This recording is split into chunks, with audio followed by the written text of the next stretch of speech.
Hello दोस्तों, नमस्ते, प्रणाम। सभी का स्वागत है खुशबू यादव अवधी गीत के चैनल पर।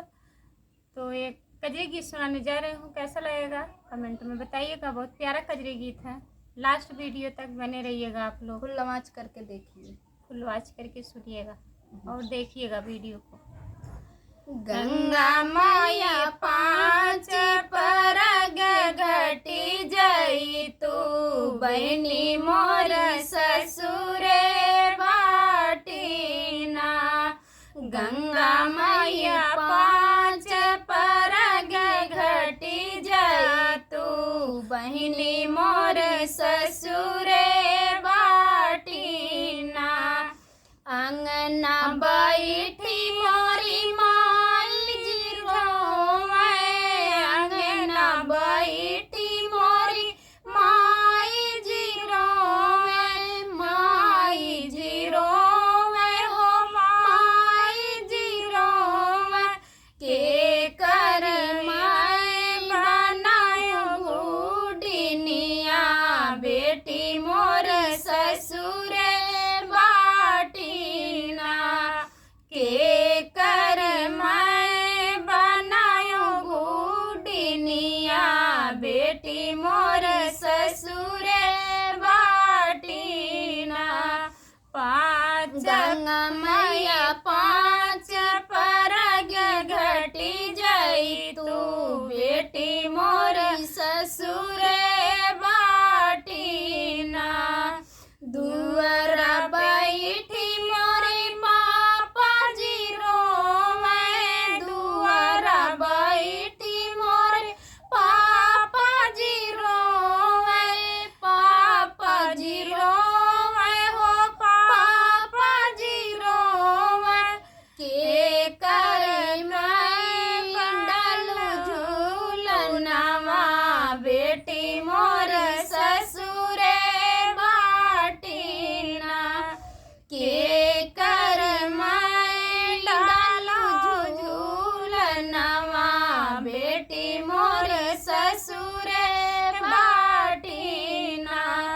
गंगा मैया पाँच परग घटी जई तू, बेटी मोर ससुरे बाटीना।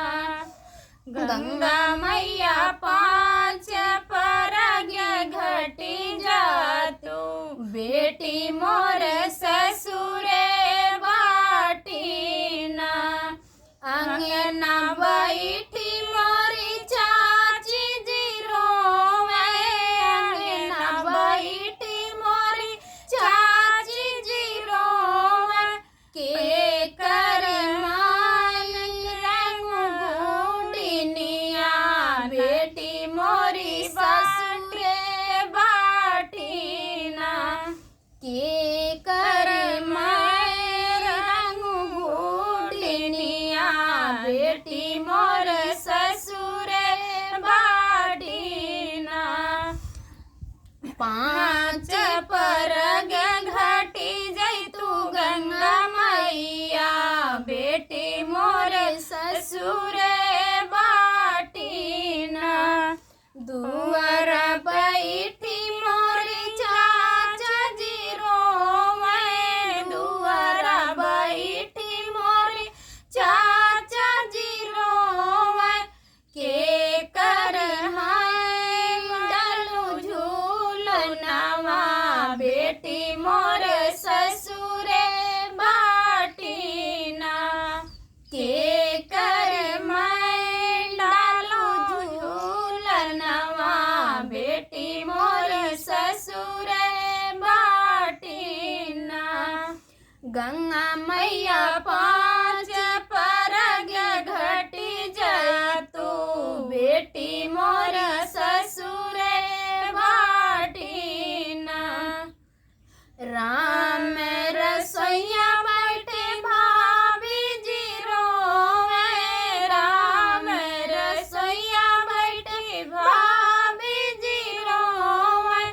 के कर मैं बनाऊं जेवनवा, नंदी मोरे ससुरे बाटीना।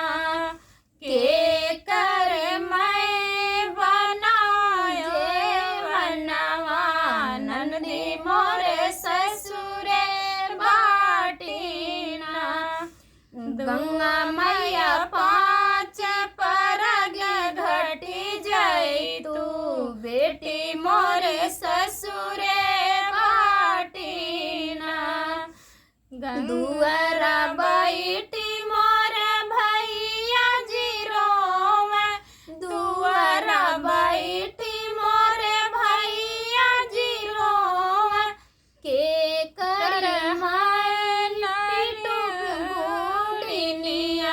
बहनी मोरे ससुरे बाटीना के कर मैं पीटू गुड़िनिया बहनी मोरे ससुरे बाटीना गंगा मैया पाँच परग घटी जाई तू बेटी मोरे ससुरे बाटीना। हेलो दोस्तों, नमस्ते। ज़रूर बताइए ये गाना कैसे लगा। कैसा लगा।